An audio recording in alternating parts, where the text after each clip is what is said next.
आनंदाई शनिवार या निमित्ताने आमच्या शाळेमध्ये एक वेगळाच उपक्रम आम्ही घेतला।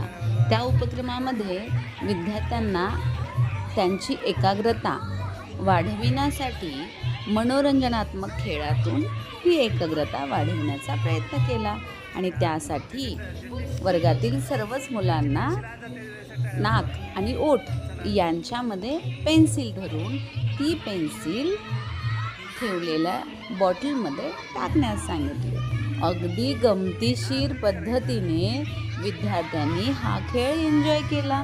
प्रत्येकाला असं वाटत होतं की आपली पेन्सिल जाणारच, पण काही विद्यार्थी अपयशी पण ठरले।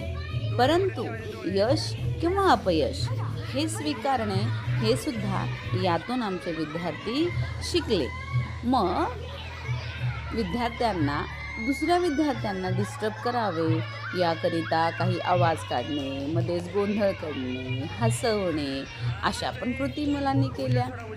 पण अतिशय सुंदर प्रकारे सर्वच मुलांनी आणि मुलींनी एकाग्रतेने त्या बॉटलमध्ये पेन्सिल टाकण्याचा प्रयत्न केला।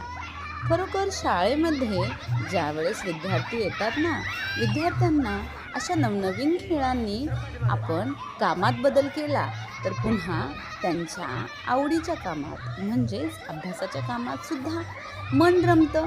आणि मन रमण्यासाठी शिक्षकाने असे खेळ घेतलेच तर खरोखर आपल्या वर्गाची गुणवत्ता वाढेल, अध्ययन स्तर वाढेल आणि नवे तर जिल्हा परिषद शाळेमध्ये कमी होऊ चाललेला शाळेचा पटसुद्धा वाढेल। म्हणून कौशल्याधिष्ठित शिक्षण द्यावे